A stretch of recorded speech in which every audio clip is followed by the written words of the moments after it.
ভুঁড়ি বড় হওয়ার অন্যতম বড় কারণ হচ্ছে পেট ভরে ভাত খাওয়া। চলেন দেখা যাক কিভাবে ভাত খেলে আমাদের ভুঁড়ি বাড়বে না, কি কি কারণে ভুঁড়ি বাড়ে আর ভুঁড়ি কমানোর সহজ উপায় কি। তার জন্য আমাদের প্রথমেই বোঝা দরকার মানুষের ভুঁড়ি আসলে বাড়ে কেন। আমাদের সবার পেটের নিচে একটা ফ্যাটের লেয়ার থাকে। এই লেয়ারের কাজ হচ্ছে ভেতরের যে অঙ্গ প্রত্যঙ্গ আছে সেগুলোকে সুরক্ষা দেয়া। এখন যেই মানুষটা অনেক চিকন, তারও তো ভেতরে অঙ্গ প্রত্যঙ্গ আছে, তারও তো সেগুলোকে সুরক্ষা দিতে হবে। যার জন্য প্রত্যেকটা মানুষ, সে চিকন হোক বা মোটা হোক, তার পেটের নিচে একটা ফ্যাটের লেয়ার থাকে। ভাতের সমস্যা হচ্ছে ভাত একটা রিফাইন্ড কার্বোহাইড্রেট, এটার গ্লাইসেমিক ইন্ডেক্স অনেক হাই। তার মানে হচ্ছে ভাত খাওয়ার পরে খুব দ্রুত এটি ভেঙে গ্লুকোজে পরিণত হয়ে সেটা রক্তে চলে আসে। তো রক্তে যখন গ্লুকোজ চলে আসে তখন আমাদের শরীরের একটা জায়গা আছে, এটাকে বলা হয় প্যানক্রিয়াস। প্যানক্রিয়াস এটাকে টের পায় এবং সে চায় রক্ত থেকে গ্লুকোজটা কমিয়ে ফেলতে। তার জন্য সে একটা হরমোন রিলিজ করে যার নাম ইনসুলিন। আপনারা সবাই শুনেছেন এই হরমোনের নাম।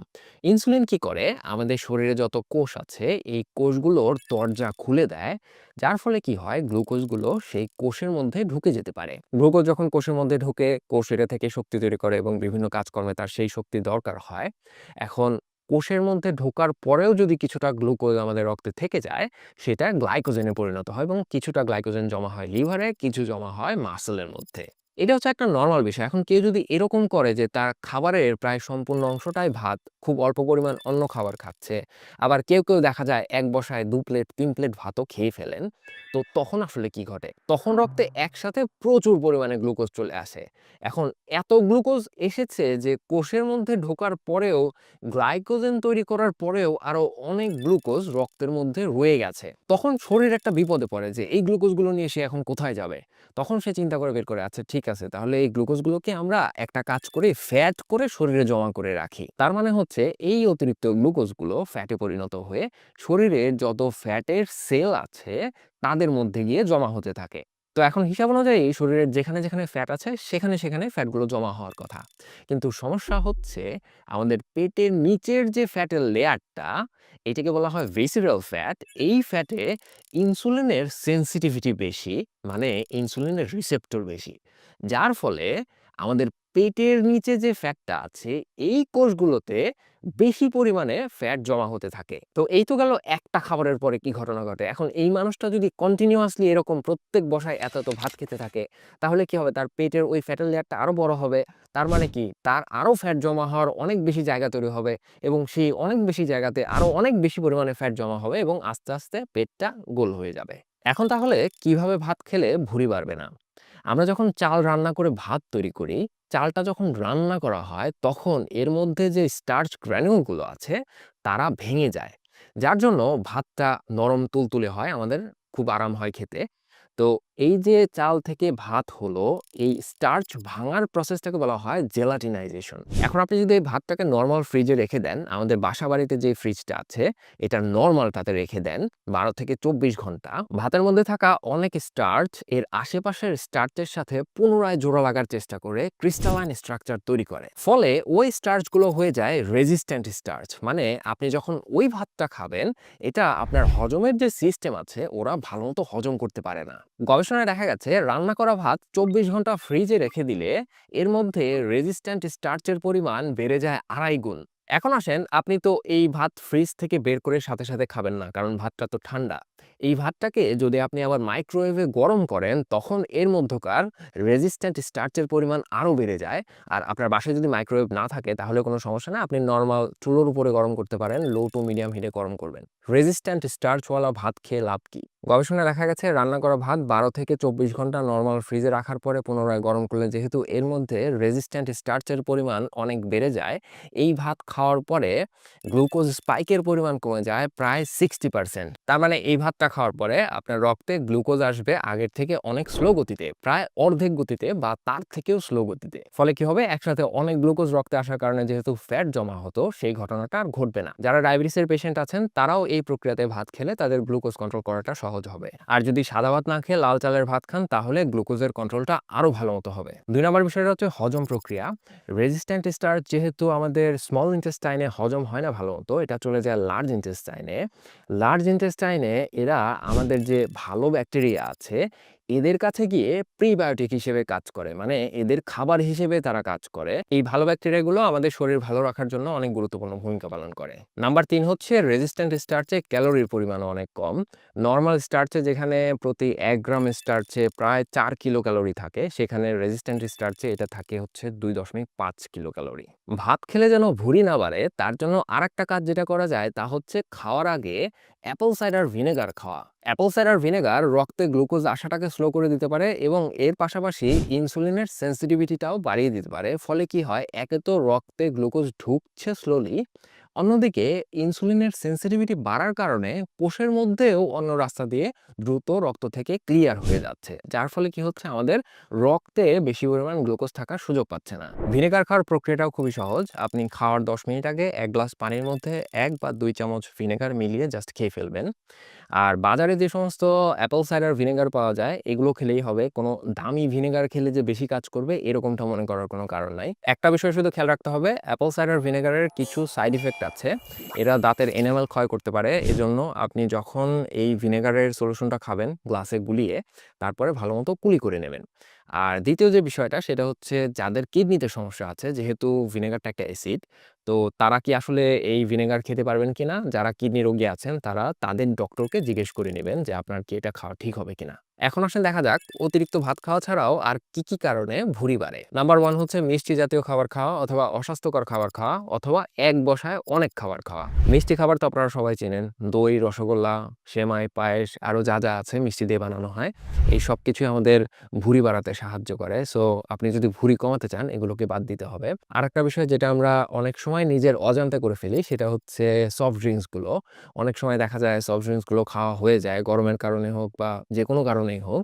সো সফট ড্রিংকস গুলো আসলে একেবারেই কাট করে দিতে হবে। সফট ড্রিংকস গুলো শুধুমাত্র আপনার ভুঁড়ি বাড়াচ্ছে না, এগুলো আরো অনেক ক্ষতি করে। অস্বাস্থ্যকর খাবারগুলোর মধ্যে পড়ে হচ্ছে আল্ট্রা প্রসেসড যে ফুডগুলো আছে এবং তার সাথে ফাস্ট ফুড, যেরকম নাগেটস, নুডলস, কেক অথবা ডিপ ফ্রাইড যে সমস্ত জিনিসপত্র আছে এই খাবারগুলোর মধ্যে ট্রান্স ফ্যাট থাকে, স্যাচুরেটেড ফ্যাট থাকে, এগুলো আপনার পেটের ভুঁড়ি বাড়াতে সাহায্য করে। 2 নাম্বার হচ্ছে সিডেন্টারি লাইফস্টাইল, মানে আপনার জীবনটা এরকম যে আপনার প্রায় সারাক্ষণই বসে থাকতে হয় বা এক জায়গায় স্থির থাকতে হয়। এটা আপনার কাজের কারণে হতে পারে, অনেকে বসে থাকার কাজ করেন, 8 ঘন্টা 10 ঘন্টা বসে থাকতে হয়, অথবা অনেকে আবার আলসেমির কারণেও করে থাকেন। তো এর ফলে যেটা হয়, আপনি খাবার-দাবার খাচ্ছেন ঠিকই কিন্তু আপনার মুভমেন্ট না করার কারণে আপনার ক্যালোরি বার্ন হচ্ছে না। তো ক্যালোরিগুলো যেহেতু বার্ন হচ্ছে না, ওরা কি করবে? ওরা ফ্যাট হয়ে জমে যাবে। তো ফ্যাট হয়ে যেহেতু জমে যাবে, এরা পেটের চর্বিতেই বেশি জমবে। কারণ পেটের চর্বিতে যেহেতু ইনসুলিনের রিসেপ্টর বেশি। ৩ নাম্বার ব্যাপার হচ্ছে অপর্যাপ্ত ঘুম। কারো ঘুম যদি ৬ থেকে ৭ ঘন্টার কম হয় অথবা ঘুমের কোয়ালিটি ভালো না হয়, সেই ক্ষেত্রে আপনার ভুঁড়ি বেড়ে যেতে পারে। কারণ ঘুমের অভাবে হরমোনের কিছুটা ইমব্যালেন্স হতে পারে। অনেকের ক্ষেত্রে দেখা যায় যে না ঘুমানোর কারণে পরের দিনটা ভালোমতো খাওয়া-দাওয়া করতে পারছে না বা ক্ষুধা লাগছে না। আবার অনেকের ক্ষেত্রে উল্টো হয়, তাদের গ্রেলিন হরমোনের পরিমাণ বেড়ে যায়। গ্রেলিন হরমোন বেড়ে যাওয়ার ফলে যেটা হয়, তাদের ক্ষুধা লাগে অনেক বেশি।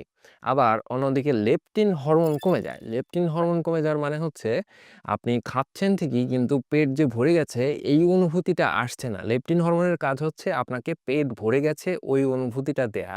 যদি লেপটিন হরমোনের কাজ কমে যায় তাহলে অনেকক্ষণ খাওয়ার পরেও আপনি আসলে টের পাবেন না যে আপনার পেট কি ভরেছে কিনা। এছাড়া রাতে ঘুম ভালোমতো না হলে শরীরের মধ্যে এক ধরনের দুর্বলতা কাজ করে এবং শরীর এক জায়গায় জমে থাকতে চায়। যতটুকু মুভমেন্ট আপনি নরমালি করতেন অতটুকু মুভ করতে চায় না। তো এই ক্ষেত্রে আপনার যতটুকু ক্যালোরি বার্ন হওয়ার কথা অতটুকু ক্যালোরি বার্ন হয় না। এটাকে বলা হয় নন এক্সারসাইজ অ্যাক্টিভিটি থার্মোজেনেসিস বা NEAT, মানে নিট। এই নিট যদি আপনার কম হয় সেক্ষেত্রে আপনার ভুঁড়ি বাড়ার ক্ষেত্রে ভূমিকা রাখতে পারে। ৪ নম্বর ব্যাপারটা হচ্ছে খাওয়ার সময় অমনোযোগী থাকা। এই ব্যাপারটা খুবই ইন্টারেস্টিং। ধরেন আপনি খাওয়ার সময় একটা খুবই ইন্টারেস্টিং সিনেমা দেখছেন অথবা খেলা দেখছেন। তখন আপনার ব্রেইনের সম্পূর্ণ ফোকাসটা হচ্ছে ওই জায়গাতে। আপনি যে খাচ্ছেন এটা ব্রেন ভালোমতো সেন্স করছে না। যার ফলে যতক্ষণ পর্যন্ত খাওয়ার পরে আপনার মনের মধ্যে একটা স্যাটিসফ্যাকশন আসার কথা যে না ঠিক আছে খাওয়া হয়ে গেছে, ওইটা আসতে দেরি হয়ে যায়। কারণ যেহেতু ব্রেন এই দিকটাতে ভালোমতো ফোকাস করে নাই, যার ফলে বেশি খাওয়া হয়ে যায়। অথবা খাওয়ার পরেও মনে হয় যে আসলে খাওয়াটা স্যাটিসফ্যাক্টরি হয় নাই। আমার আরো স্ন্যাকস খেতে ইচ্ছে করছে অথবা আমার এটা ওটা খেতে ইচ্ছে করছে। কিন্তু আপনি যদি মনোযোগ দিয়ে খাবারটা খান, তখন দেখবেন খাবারটা খাওয়ার পরপরই আপনার মধ্যে সন্তুষ্টির যে ব্যাপারটা সেটা চলে আসবে। ভুঁড়ি কমানোর ৫ টি সহজ উপায় যেগুলো গবেষণায় প্রমাণিত হয়েছে, তার ১ম টা হচ্ছে খাবারে প্রোটিনের পরিমাণ বাড়িয়ে দেয়া। আপনার খাবারে যদি যথেষ্ট পরিমাণে প্রোটিন থাকে, তাহলে আপনার পেটটা অনেকক্ষণ পর্যন্ত ভরা মনে হবে। পরবর্তী খাবারটা খাওয়ার জন্য যতটুকু ক্ষুধা লাগার কথা সেটা অনেক দেরিতে লাগবে। এর কারণ হচ্ছে প্রোটিন হজম করতে শরীরের অনেকটা সময় লাগে। এছাড়া প্রোটিন শরীরের মেটাবলিজম বাড়িয়ে দেয়, মানে আপনার শরীরে প্রোটিন খাওয়ার ফলে অটোমেটিকলি বেশি পরিমাণে ক্যালোরি বার্ন হবে। আর যত বেশি ক্যালোরি বার্ন হবে তত বেশি ফ্যাট জমার সম্ভাবনাও কমে যাবে। আপনারা খুব ভালো মতোই জানেন প্রোটিন পাওয়া যায় কোন কোন খাবারে, তারপর আমি বলে দিচ্ছি। ডিম, মাংস, ডাল, সয়া, টক দই ইত্যাদি। আপনি সারাদিনে খাবার থেকে যতটুকু ক্যালোরি নিচ্ছেন তার অন্তত 40% প্রোটিন হতে হবে। ২ নাম্বার হচ্ছে খাবার থেকে কার্বোহাইড্রেটের পরিমাণ কমাতে হবে। কার্বোহাইড্রেট বলতে যদিও আমরা বারবার ভাতের কথা বলি, ভাত ছাড়াও আরো অনেক কার্বোহাইড্রেট আছে, যেরকম আলু আছে, রুটি বা ময়দা থেকে তৈরি করা বিভিন্ন খাবার-দাবার। এছাড়া যে সমস্ত খাবার খেতে আপনার মুখে মিষ্টি লাগবে তার সবকিছুর মধ্যে কার্বোহাইড্রেট আছে। গবেষণায় দেখা গেছে খাবার থেকে যদি কার্বোহাইড্রেটের পরিমাণ সীমিত করে দেওয়া হয়, তাহলে ওজন কমে এবং পেটের চর্বিও কমে। একটা গবেষণায় কিছু মোটা মানুষকে ২ গ্রুপে ভাগ করা হয়। এদেরকে ২ গ্রুপে সমান পরিমাণে ক্যালোরি দেয়া হয়। মানে তারা যে খাবারটা খাচ্ছে তা থেকে যে ক্যালোরি আসছে সেটা সমান। কিন্তু এক গ্রুপে কার্বোহাইড্রেটের পরিমাণ একদম সীমিত করে দেয়া হয়। আরেকটা গ্রুপে ফ্যাটের পরিমাণ অনেক সীমিত করে দেয়া হয় তাদের খাবারে। ৬ মাস পরে দেখা গেল যেই গ্রুপের খাবার থেকে কার্বোহাইড্রেট অনেক সীমিত করে দেয়া হয়েছিল, বাকি প্রোটিন এবং ফ্যাট ঠিকঠাক রাখা হয়েছিল, তাদের মধ্যে ওজন কমেছে গড়ে ২৮.৯ পাউন্ড। আর যেই গ্রুপে খাবারের মধ্যে ফ্যাট একদম কমিয়ে দেয়া হয়েছিল এবং তাদের প্রোটিন আর কার্বোহাইড্রেট ঠিক রাখা হয়েছিল, তাদের মধ্যে ওজন কমেছে হচ্ছে গড়ে ১৮.৭ পাউন্ড। তার মানে যেটা দাঁড়াচ্ছে খাবার থেকে কার্বোহাইড্রেট সীমিত করলে প্রায় ১০ পাউন্ড ওজন বেশি কমছে ৬ মাসের মধ্যে। এখানে আরেকটা খুবই গুরুত্বপূর্ণ বিষয় আছে। আপনি যখন ওজন কমাচ্ছেন তখন শুধুমাত্র আপনার ফ্যাটের ওজন যে কমছে সেটা কিন্তু না। আপনার লিন টিস্যুর ওজনও কমে যেতে পারে এবং সেটা নরমালি হয়। এখন যেই গবেষণার কথা আমি বলছিলাম, সেই গবেষণায় যেটা দেখা গেল, যেই গ্রুপে কার্বোহাইড্রেট কমিয়ে দেয়া হয়েছিল, তাদের লিন টিস্যু কমেছে ২ থেকে ৩ পাউন্ড। আবার একইভাবে যাদের ফ্যাট কমিয়ে দেয়া হয়েছিল, তাদেরও লিন টিস্যু কমেছে হচ্ছে ২ থেকে ৩ পাউন্ড। লিন টিস্যু হচ্ছে আপনার ভালো টিস্যু। এর মধ্যে আপনার মাসলের টিস্যু আছে এবং অন্যান্য ওজন আছে। এরা কমুক এটা আপনি চান না। আপনি চান এরা যত কম লস করে আপনি ফ্যাটটাকে কমাতে পারেন। তো এই গবেষণায় যেটা দেখা গেল, আপনি যদি ওজন কমাতে চান অথবা ভুঁড়ি কমাতে চান, তাহলে আপনার খাবার থেকে কার্বোহাইড্রেট যতটা পারেন কমিয়ে ফেলতে হবে। তার মানে আবার এই না যে আপনাকে বেশি পরিমাণে ফ্যাট খেতে হবে। আপনি আগে যতটুকু ফ্যাট খেতেন অতটুকুই খেতে পারেন। শুধুমাত্র কার্বোহাইড্রেটটাকে সীমিত করে সেই জায়গাতে প্রোটিন এবং ভেজিটেবলস বাড়িয়ে দিবেন। আর আপনি চাইলে স্বাস্থ্যকর কিছু ফ্যাটও যুক্ত করতে পারেন, যেরকম মাছের তেল, অলিভ অয়েল অথবা বাদাম ইত্যাদি। ৩ নাম্বার হচ্ছে রেগুলার এক্সারসাইজ। ভুঁড়ি কমাতে হলে আপনাকে রেগুলার এক্সারসাইজ করতেই হবে। অনেকে আবার মনে করে থাকেন যে পেটের ব্যায়াম করলে বোধহয় ভুঁড়ি কমবে। আসলে ব্যাপারটা সেরকম না। একটা গবেষণায় কিছু মানুষকে শুধুমাত্র পেটের ব্যায়াম করানো হয় ৬ সপ্তাহের মতো। তো তারপরে যেটা দেখা যায় যে পেটের ব্যায়ামের জন্য যে পেটের চর্বি কমবে এই ব্যাপারটা আসলে সেভাবে সত্যি না। ভুঁড়ি কমানোর জন্য ভালো ব্যায়াম হচ্ছে দৌড়ানো, সাঁতার কাটা অথবা সাইক্লিং করা। আপনি দিনে ০.৫ ঘন্টা থেকে ১ ঘন্টা করে করবেন সপ্তাহে ৪ থেকে ৫ দিন। আর যাদের একেবারেই ব্যায়াম করার অভ্যাস নেই কিন্তু শরীর অনেক ভারী, তারা হুট করে দৌড়াতে যাবেন না বা হুট করে এগুলো করতে যাবেন না। আপনাদের ১ম এ আগে শরীরটাকে ঠিক করে নিতে হবে। ১ম এ একটু হাঁটবেন, তারপরের দিন আরেকটু বেশি করে হাঁটবেন। এরকম করে, করে আস্তে, আস্তে আপনার শরীরের ফ্লেক্সিবিলিটি আনতে হবে। তারপরে আপনি আস্তে, আস্তে দৌড়ানো শুরু করতে পারেন। আর ব্যায়াম করাটা আসলে শুধুমাত্র ভুঁড়ি বা ওজন কমানোর জন্য না। আপনি যদি রেগুলার ব্যায়াম করেন তাহলে আপনার জীবনটা পুরোটাই চেঞ্জ হয়ে যাবে। আপনি আসলে দেখবেন যে আপনার সবকিছুই করতে ভাল লাগছে, আপনার কাজে মনোযোগ আসছে। যেই খাবারটা আগে খেতে মজা লাগতো সেটা আরো বেশি মজা লাগবে। যেই খাবার আগে খেতে ভালো লাগতো না সেটাও হয়তো আপনার খেতে অত বেশি অসুবিধা হবে না। সবকিছুতেই একটা বড় পরিবর্তন আসবে। আপনার যদি এইটা বিশ্বাস না হয় আপনি ১ মাস ট্রাই করে দেখেন। এরপরে আপনি এসে এই ভিডিওর কমেন্টে লিখেন যে ভাই আপনি যা বলেছিলেন সে কথাটা সত্যি না। 4 নাম্বার হচ্ছে আঁশযুক্ত খাবার। খাবারে পর্যাপ্ত পরিমাণে আঁশযুক্ত খাবার রাখতে হবে। আঁশযুক্ত খাবার পেটের হজম প্রক্রিয়াটাকে দীর্ঘস্থায়ী করে, যার জন্য আপনার অনেকক্ষণ পর্যন্ত ক্ষুধা লাগবে না। দীর্ঘ সময়ের গবেষণায় দেখা গেছে প্রতিদিন 10 গ্রাম ফাইবার যদি খাবারে যুক্ত করা হয় তাহলে পেটের চর্বি 3.7% পর্যন্ত কমে যায়। 5 নাম্বার হচ্ছে ভাতটাকে সিস্টেম করে খাওয়া। অনেকেই আছেন যারা ভাত ছাড়া চলতেই পারেন না, কিছুটা হলেও ভাত খেতে হয়, তারা এই সিস্টেমে ভাত খেতে পারেন। রান্নার পরে ভাতটাকে রেফ্রিজারেটরে 24 ঘন্টার মতো রেখে দিবেন, মানে নরমাল ফ্রিজ যেটা সেটাতে। তারপর বের করে গরম করে তারপরে খাবেন। আর ভাত খাওয়ার 10 মিনিট আগে 1 গ্লাস পানিতে 1 বা 2 চামচ অ্যাপল সাইডার ভিনেগার গুলিয়ে খাবেন। অ্যাপল সাইডার ভিনেগার নরমালি যেটা কিনতে পাওয়া যায় সেটা কিনলে হবে, বেশি দামি কেনার কোনো দরকার নেই। এই 5টাই হচ্ছে ভুঁড়ি কমানোর সবথেকে সহজ, কার্যকর এবং স্বাস্থ্যকর উপায়। আপনারা কালকে থেকে এই কাজগুলো শুরু করে দেন, 1 মাস টানা করেন, তারপরে এসে এই ভিডিওর কমেন্টে জানাবেন কতটুকু আপনার ইমপ্রুভমেন্ট হলো। তো এই হচ্ছে অবস্থা। আপনাদের সবার ভুঁড়ি কমে যাক, সবার শরীর ভালো থাকুক। এই ভিডিও যখন আমরা রেকর্ড করছি তখন আমাদের ইউটিউবে সাবস্ক্রাইবার সংখ্যা 1 মিলিয়ন আর ফেসবুকে ফলোয়ার সংখ্যা 1.6 মিলিয়ন। ভালো থাকবেন সবাই। আসসালামু আলাইকুম।